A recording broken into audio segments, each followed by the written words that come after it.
Baldur's Gate 3 is a game about companionship, teamwork, and the importance of forging deep, meaningful connections with your party members. Through these relationships, you find the strength to overcome any obstacle or enemy the game may throw at you, and in doing so, you grow into heroes whose deeds will be sung and written about for centuries.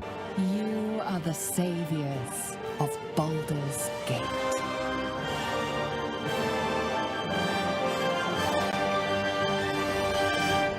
In this video, I will be doing absolutely none of that. Today, I'm playing as the Dark Urge, which means I'm a homicidal maniac constantly battling the impulse to slaughter everyone and everything around me. Or in other words, just the average London citizen. Here are the rules. I'm not allowed to have any permanent companions, just temporary allies. I'll be playing on balanced difficulty so I can avoid any actual Dark Urges. And I will be going for the new Eclipse ending introduced in patch 7. And while it's not exactly a rule, I've been an absolute jerk to everyone I meet. Strictly for the roleplay, of course. Can I become the Signal male all the edits are made about, or will the unforgiving world of Baldur's Gate and the challenge of loneliness prove too much to handle? Only one way to find out.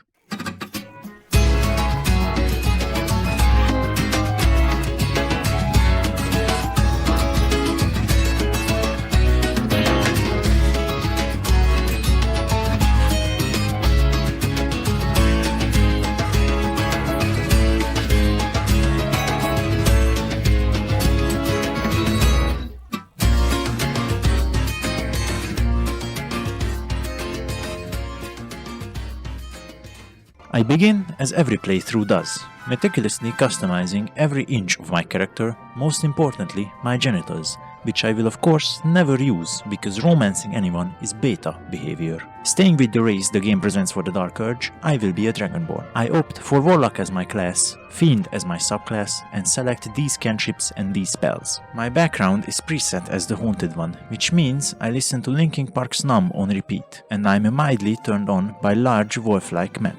After making my character beautiful and naming myself appropriately, I begin the Alright, I have to make a guardian. After carefully crafting my guardian, I end up with this beautiful LGBT icon. After waking up and getting out of my pod, I do what any adventurer would. Start looting everything that has an inventory. I spot some random guy sleeping and naturally I decide to perform a craniotomy on him with my bare hands. As you can imagine, this isn't exactly compatible with staying alive. Moving forward, I meet Lae'zel, a Githyanki warrior who got infected with a tadpole exactly like us. The game forces her into my party, so until we get off the Nautiloid, she can stick with us. As we continue, we stumble upon our resident goth baddie, Shadowheart, stuck in a pod. She seems to be in a hurry. Being the hero I am, I loot the place first. After saving her, our very first interaction involves her being immediately racist towards Lae'zel. I already like her. The three of us together reach the helm of the ship, and what do I see? Eldritch horrors and demonic entities locked in a battle to the death, and I'm not even under the influence of narcotics. Yet. I politely ask this guy to drop his sword, seize control of the ship, and then immediately crash it. The first thing I do when I wake up on the beach is smile at the sight of a corpse. This feels like home. Lovely. I speak to Shadowheart and tell her to go back to camp. I start ransacking the beach for any valuables I can find and get through my first combat encounter with the help of explosives. Foreshadowing, that's going to happen a lot. I go on to recruit all the companions scattered along the beach, starting with Astarion, who's left more straight man confused than Ryan Reynolds. Not me though, I am open and proud about being attracted to feminine men. Moving on, I find a French person trapped under some rubble. I try communicating with it, but this proves utterly futile. It's crushing because there's so much. So, I do what any sane person would. Beat it. Its eyes wet. Don't worry. Obviously, this inspires me. After that, I resist the urge to eat Gale's hand and recruit him as well. Hello. Then I go on to save Lae'zel, making sure I troll her as much as possible along the way. Keep in mind, the only reason I speak to any of these people, instead of killing them on sight, is that it rewards me with more experience. Because honestly, I don't see any of these freaks as a party. They're more like camp decor, because that's exactly where they spend the rest of the game, gathering dust. Heading towards the grove, I stumble upon a gang of green homeless people attacking civilians. I briefly consider joining their side, but I need the better merchants that the tieflings provide, so I shelve that idea for now. After the fight, I head inside to chat with the tiefling leader. Has anyone else noticed this man's jawline? You could make a topographical map of his cheekbones. After being mocked, I go to chat with the leader of the druids. When meeting people, first impressions are important. She clearly knows this, and decides to poison a child in front of me in our first meeting. I assure you, I had absolutely nothing to do with this. I head to the local healer to find a solution to my tadpole. She gives me wyvern poison and tells me to kill myself. Still better than the American healthcare system. 10 out of 10. Zevlor explains that the tiefling refugees are stuck in the grove due to the goblins, but they can't stay here because they disrupted the trees or something. I agree to help them by killing the 3 goblin leaders, Ragzlin, Minthara and Priestess Gut. Now there is only one issue with this. See, I'm only level 2. This means that any combat encounter is less of a fight and more of an instant funeral where I get vaporized on a molecular level by a goblin's pointy stick. So I embrace my true power. Verbal abuse. Fuck you! It's effective, brings me infinite joy, and oddly enough, loads of XP. And yes, I do this in the game too. I start by bullying goblins, then more goblins, some children, and convince a group of VR chatters to join my cause when I blow a horn. I also recruit Best Boy Scratch. Eventually I reach the goblin camp where I accidentally get Volu into trouble. Of course I heroically save him afterward, all in the name of XP. I also engage in some perfectly normal activities. Pain is proof that we live. Revel in it. This gives me a permanent buff, by the way. If I were a CIA agent, which I am definitely not, I would keep an eye on the devs at Larian Studios. All of these shenanigans get me to level 3 and halfway to level 4. Very nice. At Warlock level 3 I unlock the Pact of the Blade, allowing me to use my charisma modifier for melee weapon attacks, meaning I can now charismatically cleave you in half. Now I'm beefy enough to attempt some combat. I start by going to an abandoned ruin and using the power of gravity to crush some idiots.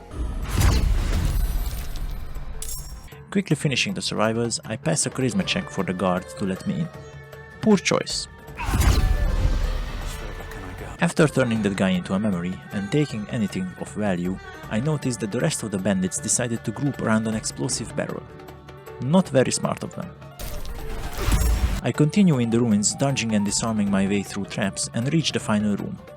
This is a pretty difficult fight, as there are a bunch of caster skeletons with one fighter skeleton in a small room. Even with knowledge of this encounter beforehand and taking their weapons before they are animated, it can be challenging, is what I would say, but it's about time I explain my battle tactic, which I will be using for 90% of the game.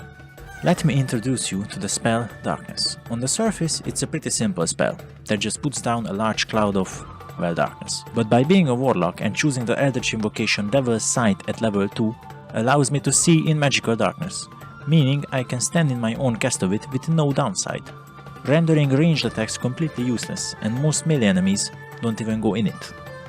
And when they do, they have disadvantage on attacks against me, while I have advantage against them since they are blinded. Plainly speaking, the spell is overpowered. So the fight boils down to me casting my Domain Expansion and watch as my enemies skip their turn, dashing around and making a variety of random sounds. With this technique I clear up all the skeletons and enter the final tomb. Normally this is where you meet Withers, an undead lich who joins your camp and gives you the ability to respec your character. But for me, he just didn't show up. I don't know what happened or what caused this, but he just wasn't in his tomb. I guess he went on vacation. He does show up in my camp later on, so I guess it's fine. From the Blighted Village I head northward in search of more XP, and on this completely normal bridge I meet Raphael. Who is Raphael, you might be wondering? Oh, just the literal devil. He offers to cure my tadpole in exchange for my soul, but little does he know I have trust issues with anyone who isn't on the paler side of the color spectrum, so yeah, I'm not buying it. Even though I'm not sure where you would classify blazing red on the skin color chart. Continuing on my merry way, I save some people from a house fire. She said I'd never see her again. She was right. For a reward, of course. One of these people I saved was a counselor. She tells me about a person named Duke Ravengard. He's some kind of important politician back at Baldur's Gate. He's also Will's dad. Will being a warlock we talked to back in the Grove. I tell her that I will help save the Duke, but frankly, I do not care. What I do care about is the abundant amount of explosives at the back shed, a surprise tool that will help us later. How or why they are in possession of such copious amount of explosives is beyond me, but I will take full advantage of it. I go on to clear up the remaining encounters in the area.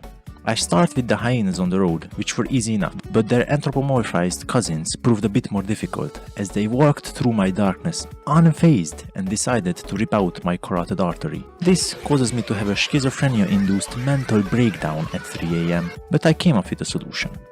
I think the reason the gnolls can hit me consistently in my darkness is due to them having dark vision. This doesn't really make sense since darkness specifies that it's magical, but I don't know what else it could be. By walking to the other edge of my cloud, they spent their turn just reaching me, leaving them no action to attack me. Meaning our fight becomes this elaborate dance as they chase me back and forth in my fume of fun. With this newfound tactic, I clear the furries. Moving forward to a nearby house where these guys called the Paladins of Tyr tell me that a hellish monster is on the loose and is terrorizing the locals. He gives me the quest to bring him the head of this creature. I oblige. I head to the location of this demon and I find... Oh.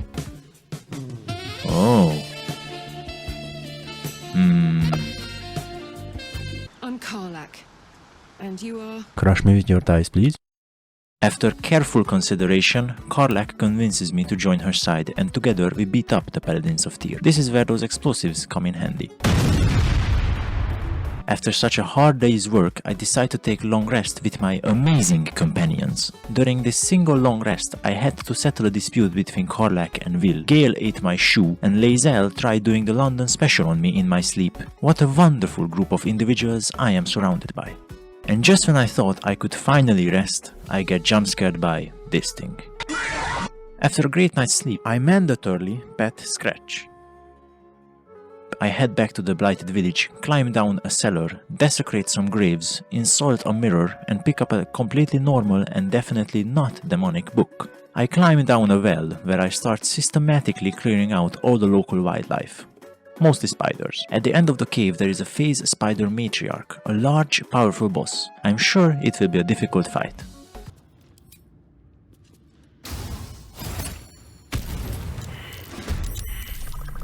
With that taken care of, I go to finish off the remaining gnolls back at the cave. They can be a little much with all of them together, so I use a minor illusion to lure them outside into some explosives. I might just be a tactical genius. Now, you might be asking what happened to the two guys that normally throw fire flasks and keep the gnolls at bay, and I can assure you, I had absolutely nothing to do with their demise. Now, I can finally get to killing the 3 goblin leaders. Starting with Priestess Gut, I lure her to a separate room and place 4 explosive barrels around her. She doesn't seem to have any objections. My next target is Minthara. Despite being the main leader of the goblins, she's the easiest one to kill. Talk to her a bit and say you're going to help her raid the grove. When she starts moving, you can just shoot this bridge out from under her. The goblins do get mad for vandalism. Looks like this bridge is more important to them than their literal leader. The final one I have to take down is Ragzlin. He's also the hardest one to do so without alerting the guards. But as I have stated before, I am a tactical genius. This is how you kill Ragzlin without triggering a fight. Start by placing down your Absence of Light next to his throne. He will not think this is weird. Then use an explosive arrow to knock him down this conveniently placed hole. Now, while you are still in your darkness, drink a potion of invisibility and proceed to walk out unharmed, leaving the goblins looking around like a bunch of idiots. I go to bust out Halsin from prison. The two of us together make short work of the goblins inside. I chat with him a bit about my tadpole. He tells me that some kind of special magic is protecting it, and the source of it seems to be this place called Moonrise Towers. I tell him to meet me back at the grove. He gets out by turning into a rat. Despite being deep in enemy territory, the game lets me fast travel here, so I get out pretty easily as well. With that, the 3 leaders are defeated and Halcyon is saved. I collect my reward from the druids, which is pretty good. Then the tieflings thank me by having a party at my house. During the party, I speak with this wholesome bard tiefling Alfira. She writes a song about my heroic deeds. I'm sure she will live a long and prosperous life. Now, you might think that my business with the goblins is done. But unfortunate for them, they are made of XP, meaning I never planned on leaving them alive. I clear out any stragglers left outside the main camp.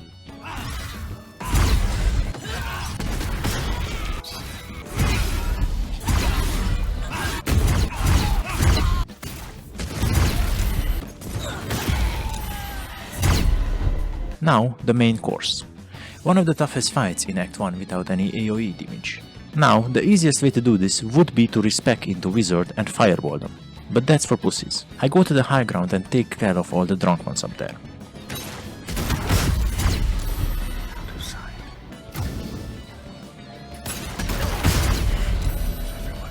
Even doing some Mission Impossible level sneaking to avoid being seen.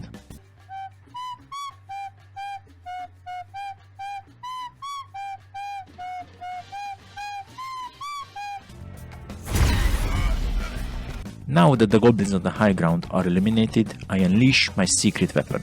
Back when I definitely didn't kill 2 guys by stealing their fire flasks from behind them, I also stole the cargo they were guarding. In this cargo is a small flask containing nothing much, only a Lovecraftian horror from another universe. I team up with this beast, and the 2 of us form a legendary duo akin to the greatest in fiction.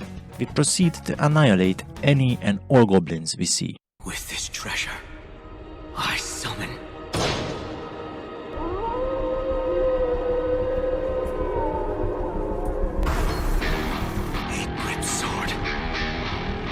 Divergent Seal, the Divine General, Maharaga.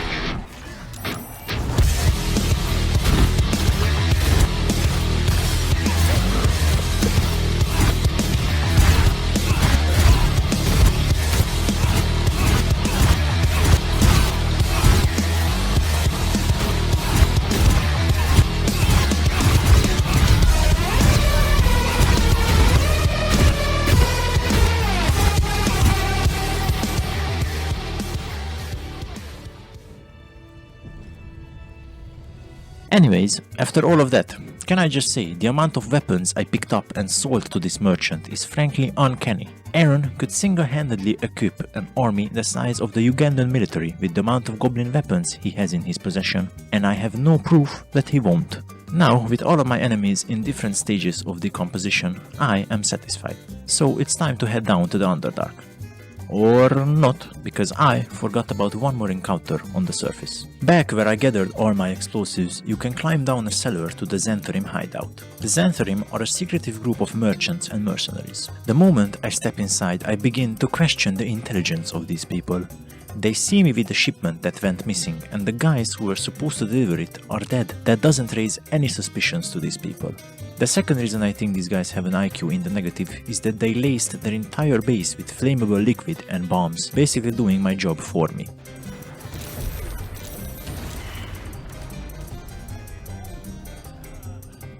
Pushing deeper into the hideout, they continue to prove that they have brain damage, as they set up their formation on a wooden platform held up by poles which have C4 at its base. Truly a genius maneuver. I take anything that has any value, and now we can finally move on to the Underdark.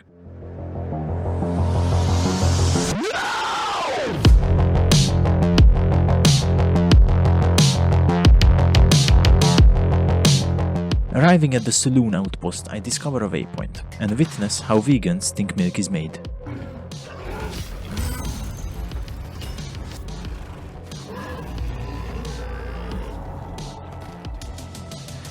Now comes the spectator fight. As I have previously shown, this is a powerful enemy, and I would love to say that it was an epic battle with me teetering on the edge of life and death, barely defeating this legendary creature.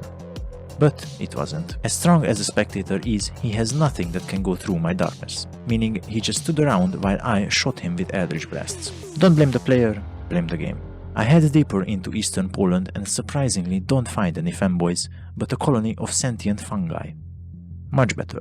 Sovereign's thin fingers stroke the corpse at its feet. The chief of the mushroom people gives me the quest to bring him the head of the nearby Duregar mining operations leader.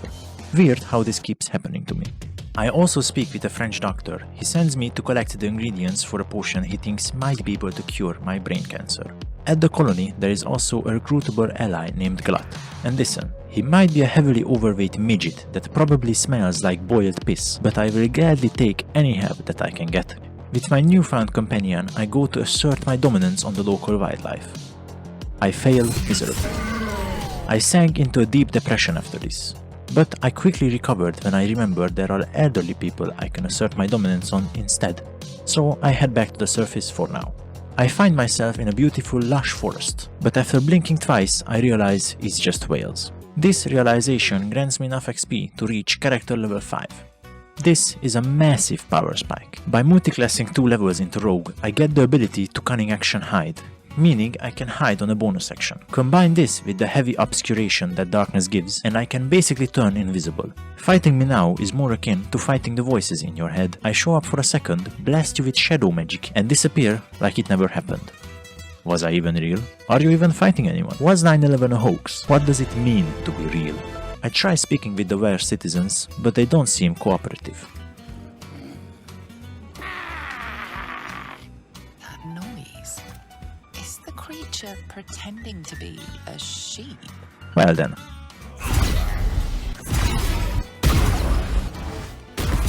After disposing of the Welsh, I head to the Hag's hut. The sight of an elderly woman immediately sends me into a blind rage and I attack her. She quickly retreats to her goon cave with me in hot pursuit. Her home defense system is a little flawed. Instead of something like, a door, she put an illusory wall in front of me that tries to guilt-trip me with his sad backstory. Little does she know, I play League of Legends, meaning I do not have a soul. Her next attempt at stopping me was sending some of her tier 3 subs after me. Much like real tier 3 subs, they were desperate and easily manipulated. So they went down pretty easily. I finally reach Auntie Ethel herself. Now normally here, she is supposed to be invisible and waiting to ambush me, but little does she know, I had a deranged lunatic hammer my eye out with the medically correct device called a chisel, granting me the ability to see through invisibility, allowing me to pull an Uno reverse card and surprise her instead. Now I could just knock her off as I have done before, but I need to ingest a piece of her hair, so I'm going to fight her fairly. Again, I would love to detail our fight, but I literally just sat in darkness and shot her. I don't know what to tell you, that's all that happened. Not my fault Larian decided to put this in the game. If you want the easiest and scummiest strategy, then I guess here it is. A little twist did happen towards the end though. She disguises herself as the hostage, forcing me to choose between who to hit. The smart thing to do would be to hit both of them for a little amount of damage, to find out which one is the hag. But as a gambling man myself, I love the thrill of the 50-50 chances. So I go all in.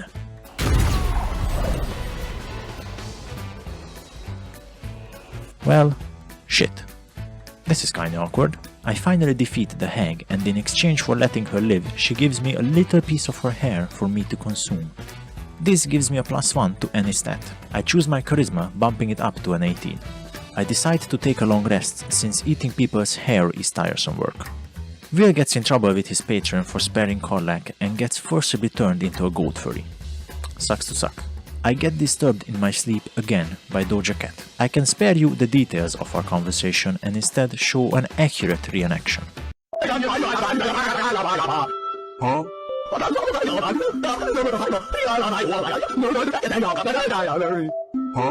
I finally head back to the mushroom people, dap up my boy Glut and head out to finish that hitman quest I was given. Eventually I defeat the apex predator of the local ecosystem named Bulette. Our friend Glut has a special ability to reanimate any creature so long as they are in the Underdark, so I now have a roided up crocodile as my ally. Fantastic. The Duregar have a port from where you can sail to Grimforge, and instead of asking them nicely to take me there, I threw Bulette at them. I think he agreed to let me pass. After defeating the Duregar at the port, Glut gets a little power hungry, so unfortunately I had to put him down. Now I start sailing towards Greenforge.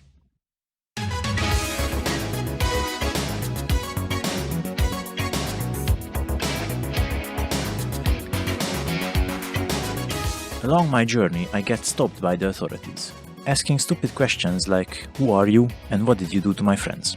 In times like this, when I get faced with the consequences of my actions, I instinctively resort to violence. At this point, you know the drill.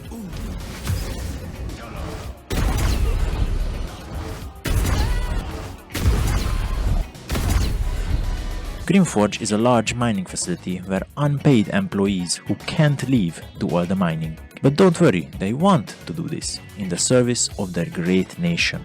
The leader I was sent to eliminate is currently stuck behind an inn cave, so I take some minor detours before dealing with him. I decide to take a long rest since there is a pretty difficult fight coming up. During this long rest, Alfira, the tiefling bard from earlier, wants to join my camp, inspired by my past deeds of saving her people, and finally wants to live up to her dream of becoming a hero.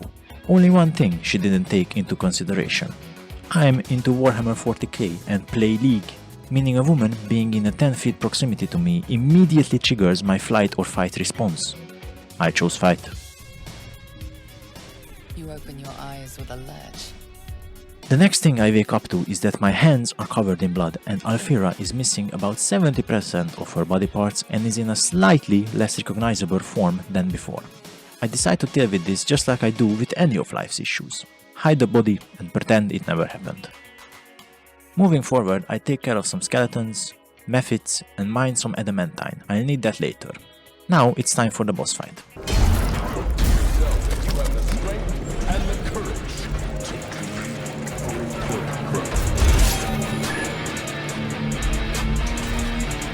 Join the Helldivers.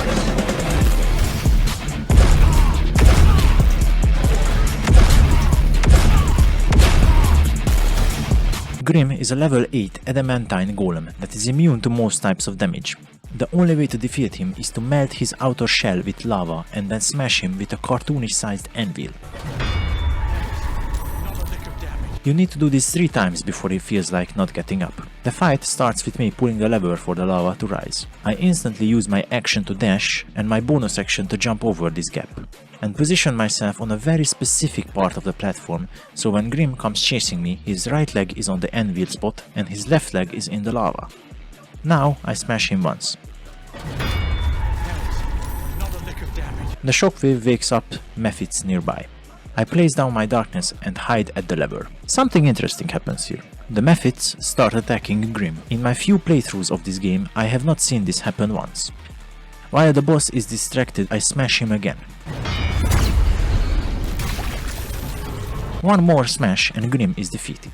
Only he decides he is now Jesus Christ himself and stands on the lava. Like, come on, how is that not in it? Now he's not receiving the superheated condition, meaning hitting him with the anvil doesn't do anything. I didn't plan for the boss to reach divinity mid-fight, so I will have to fight him through conventional means. Thankfully, force is one of the few damage types that can hurt him, meaning my Eldritch Blast should do the job. I start kiting him by blasting and then using my bonus action to dash through the lava. If he manages to reach me, I'm pretty sure he can one-shot me, so taking some damage from the lava is fine. He waddles towards me, stomping the ground, dealing a measly 3 damage. I blast him and dash through the lava again, putting me at 7 HP. All I can do now is hope that his next stomp attack doesn't do enough damage. Surviving on 1 HP, I have to finish him off with this Eldritch Blast, or I'm cooked. Victory is mine. The Guardian's fallen. Not even close. I used the adamantine I mined earlier to forge myself some armor. I can't use it yet, but it will come in handy later. With that done, I go to steal some nuclear bombs. As one does. Just so happens that this gnome has one in her possession. Only issue is, if you try and approach her, she threatens to detonate it. I call her bluff and approach anyway.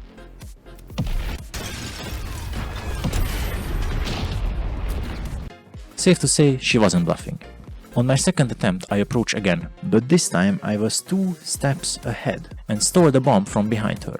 After laughing at her for being an idiot, I get to eliminating the Duergar leader. But stealing intercontinental missiles and destroying secret government weapons can make a man a little sleepy, so I go for a long rest again. When sleeping, next to the usual voices in my head, a new one appears. He claims to be my butler from a past life, and he was so impressed with my readjusting of features of Alfira that he gifts me a cloak and says he will be back later. I have seen weirder things at night. Back to bed, I guess. In the morning, equipped with my newfound drip, I prepare myself for the battle with the entirety of Greenforge.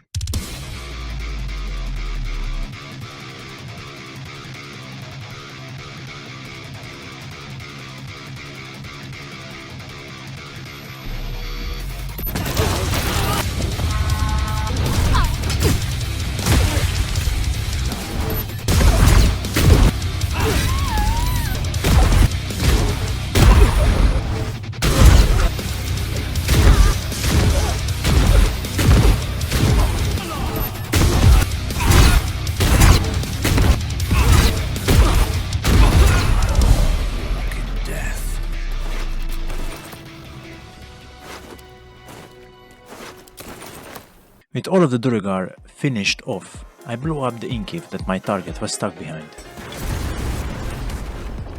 I think he's supposed to be a strong enemy, but I wouldn't know since he wasn't even able to use a single action against me.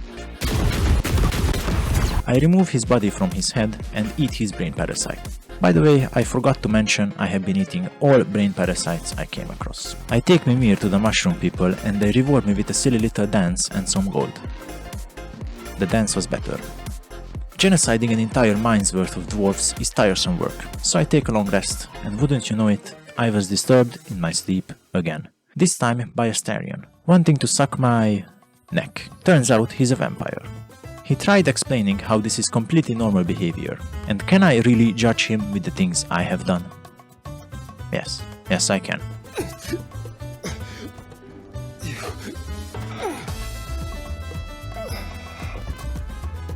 How sad. Back to sleep. I also reach level 6, putting another level into Warlock and choosing ability score improvement as my feat. This puts my charisma at 20, which is the maximum. I head out to do the fetch quest for that potion. The herbs are located on different levels of this tower. I make my way past some turrets, do some minor platforming,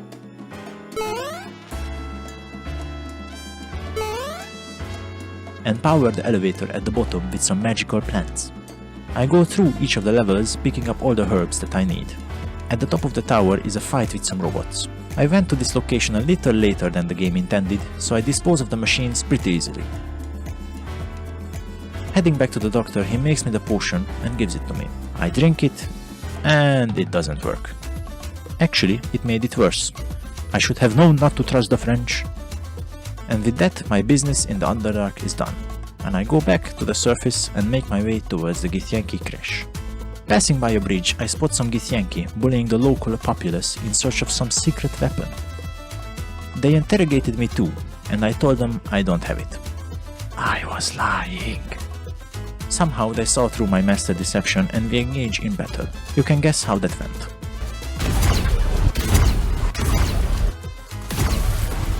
I move forward and encounter some undead.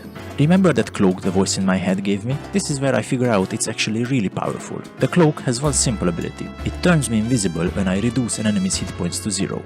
This allows me to hide even without the use of darkness. I blast, use my bonus action dash to kite away, forcing my enemies to use their dash to reach me. I blast again, killing the target, making me invisible. I hide and move to a different position, and the remaining zombies try finding me to no avail. So I blast again with advantage since I'm hidden, triggering a surprise bonus round, allowing me to blast again, which kills the target. Then I turn invisible again, blast again, trigger another bonus round, and blast again. You get the point. After making the dead deader, I use a lift to get across this large gap and reach the Githyanki crash.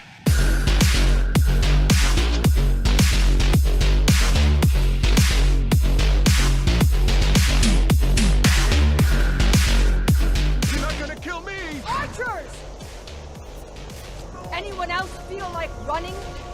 My first adversaries were some kobolds who thought drinking a liquid called fire wine was a good idea.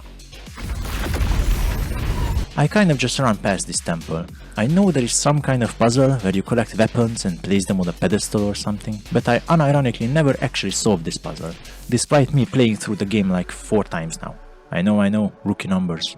Anyways, I reached the Githyanki basement. I convinced them that I'm a menace and they let me in. I try blending in by immersing myself in their culture and having a friendly spar with one of the younglings.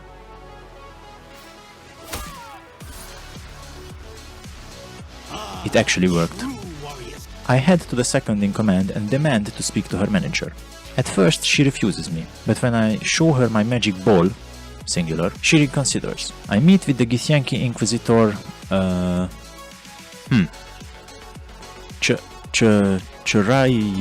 Vovorgoz. Yes, him. In some ways you could consider him the final boss of Act 1. He's a powerful enemy that links himself with all nearby creatures, granting him +1 AC and 1d4 psychic damage per creature. He also has the unique Githyanki parry ability, allowing him to parry any attack that comes his way. Additionally, he has the perfect sentry feature, meaning he can't be surprised, making him one of the toughest fights you can attempt alone. Remember that nuke from Grimforge? Yeah, I used that, in case you couldn't tell.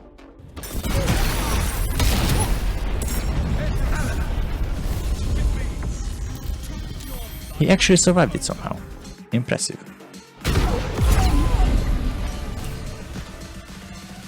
The rest of the GIF don't seem too adamant about me absolutely disintegrating their leader, so we engage in combat.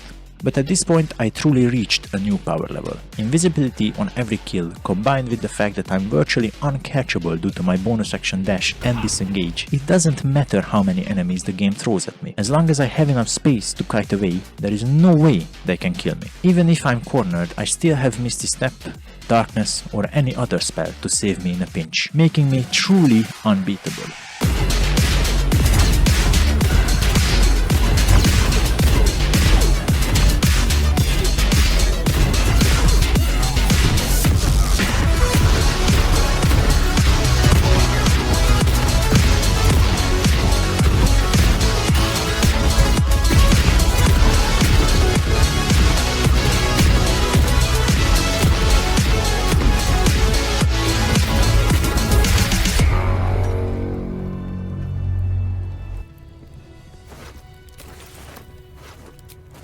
Genociding this many Gith attracted the attention of their goddess Vlakith. She tells me the voice in my head is manipulating and gaslighting me. But I have heard that before, and I know for a fact she is the one that's delusional and a threat to people around her. Wait, what was I saying? Anyways, I refuse her offer, proving my loyalty to my own mental issues. Conversing with gods and killing a small colony of bat people makes me a little EP. During my long rest, I get disturbed in my sleep again. But finally, I am not annoyed, since it was from an owlbear cub. Such a cute little guy. I solve some grade 5 level puzzles and reach this cool looking room with a magic mace placed on a pedestal in the middle. I'm sure nothing bad will happen if I just take this. The whole building is going to explode and I have approximately 4 turns to get out of harm's way. I Misty Step out, use both my action and bonus action to dash and manage to escape danger with minimal effort. And with that, Act 1 is completely... Wait, who are you? Gandalf the Weird shows up and tells me that Gale has an explosive for a heart and that the goddess Mistra, who Gale apparently had a relationship with, is commanding him to use it to blow up Thanos or something. I wasn't really paying attention. After convincing Gale that suicide is not good for your health, I am finally finished with Act 1. That's where I will be ending it for now. Thank you all for watching. Please do consider subscribing and hitting the like button. And I'll see you in the next one.